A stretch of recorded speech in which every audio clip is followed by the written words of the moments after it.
Have you ever been absolutely certain about something, only to have someone's simple question make you stop and think, wait, do I actually know this?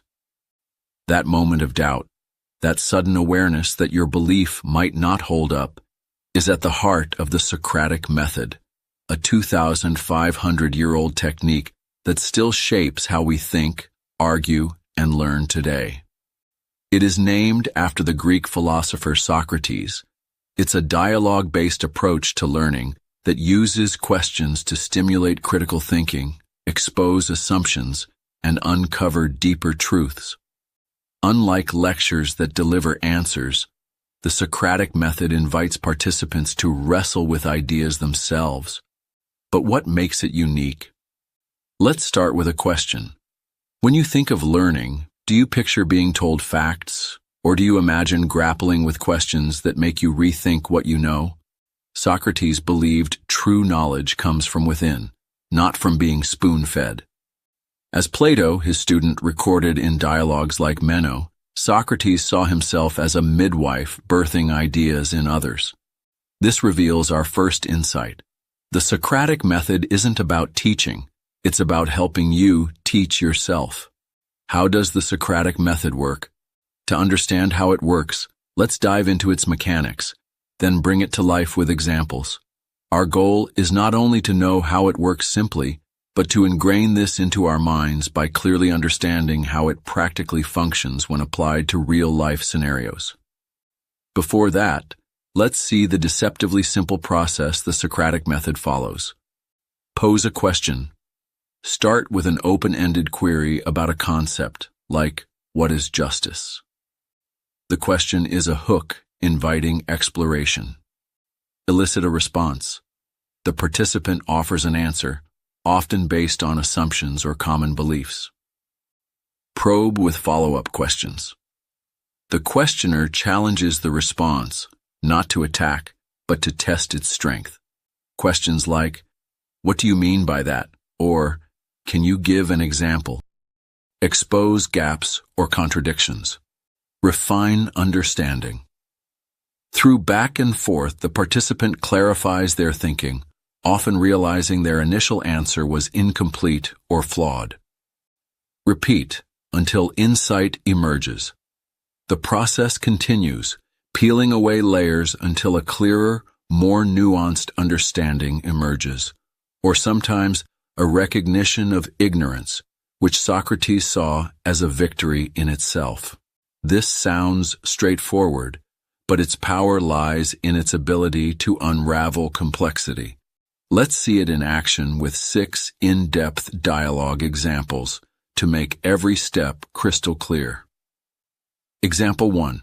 Philosophical dialogue. What is courage? Imagine you're a student in ancient Athens, and Socrates approaches you in the agora. The dialogue might go like this. Socrates, tell me, what is courage? You.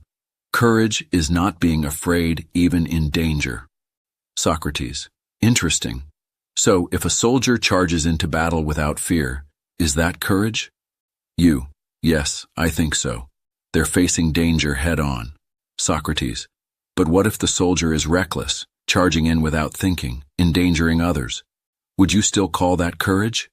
You, maybe not. Courage should involve some thought, not just blind action.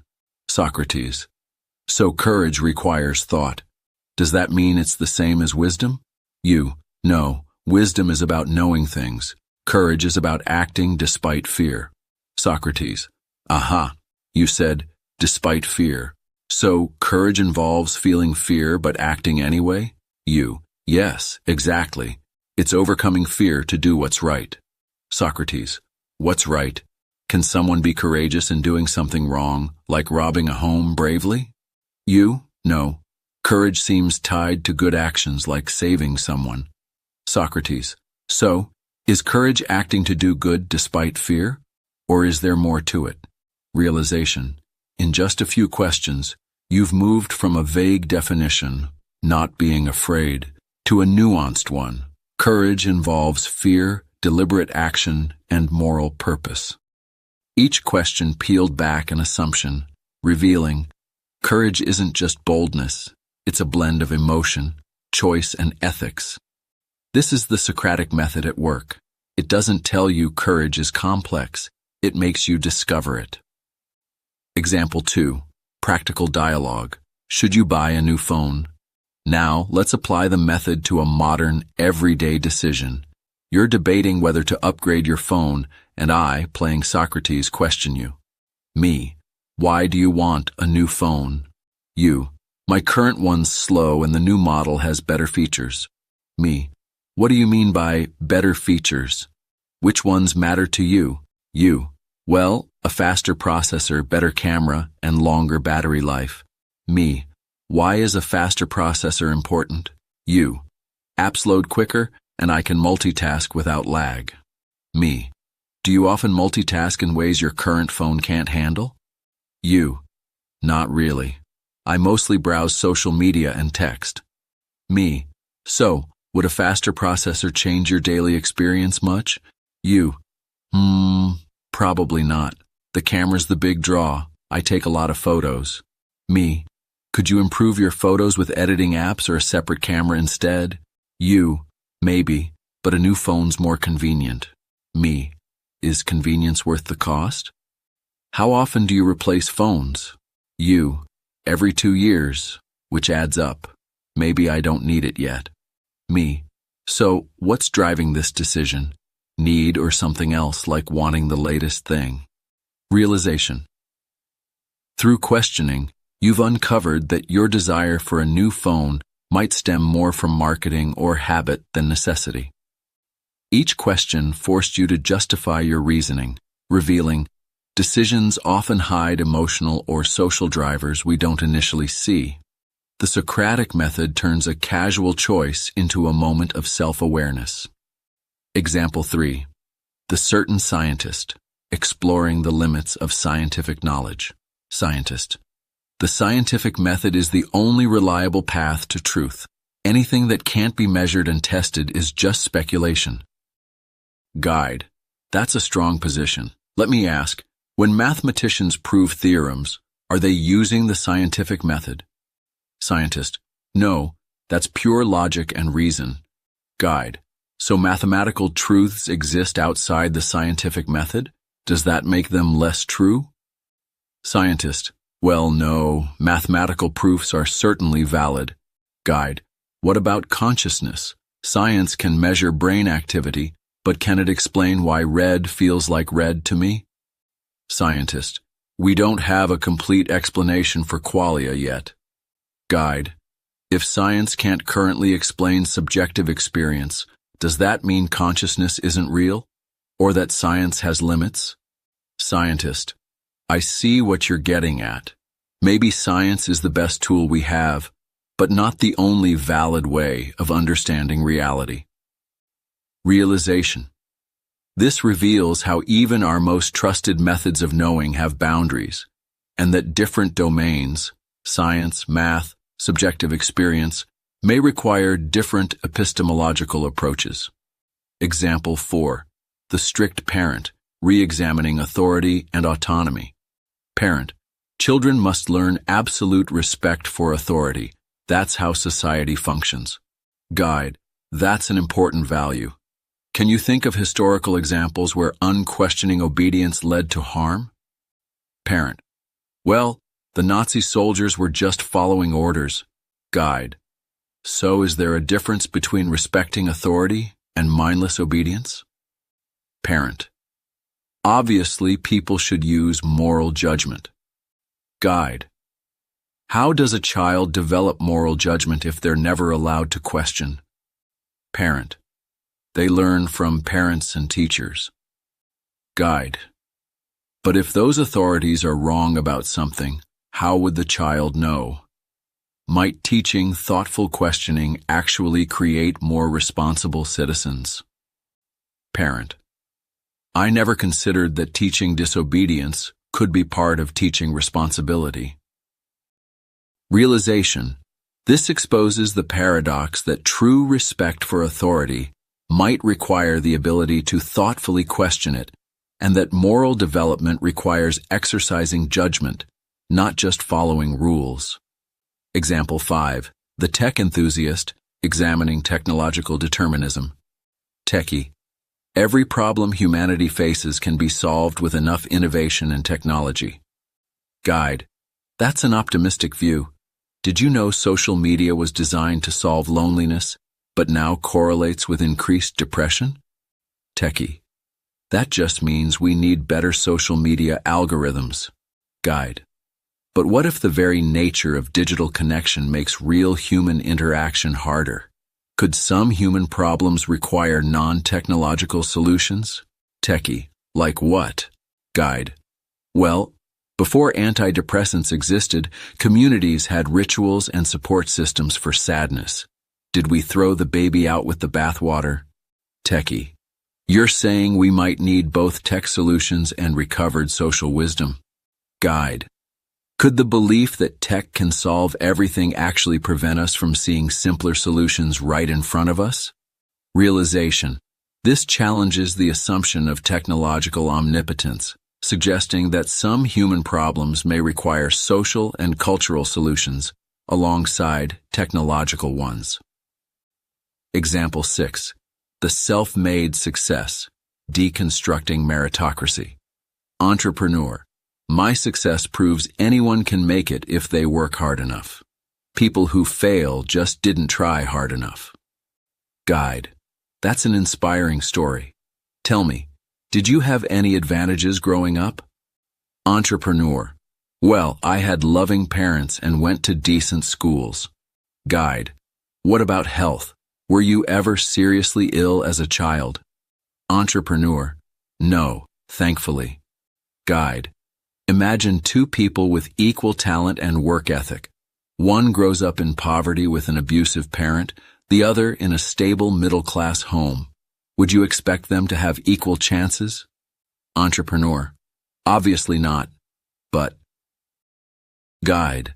If success depends partly on circumstances beyond our control, does that change how we should think about those who don't succeed? Entrepreneur. I suppose it's more complicated than just individual effort. Guide. Does recognizing these factors diminish your own achievements, or just help us create a society where talent isn't wasted by bad luck? Realization. This reveals how the myth of pure meritocracy ignores the role of luck and privilege, allowing us to maintain both respect for hard work and compassion for those facing systemic barriers. These examples highlight the method's core moves. Clarification. Questions like, what do you mean? Force precise definitions, exposing vague thinking. In the courage dialogue, not being afraid crumbled under scrutiny. Challenging assumptions. Questions like, is reckless action courageous? Or, do you need a faster processor? Test whether beliefs hold up. Iterative refinement. Each answer builds on the last, moving closer to truth or clarity, as seen in both dialogues' evolving definitions. Humility.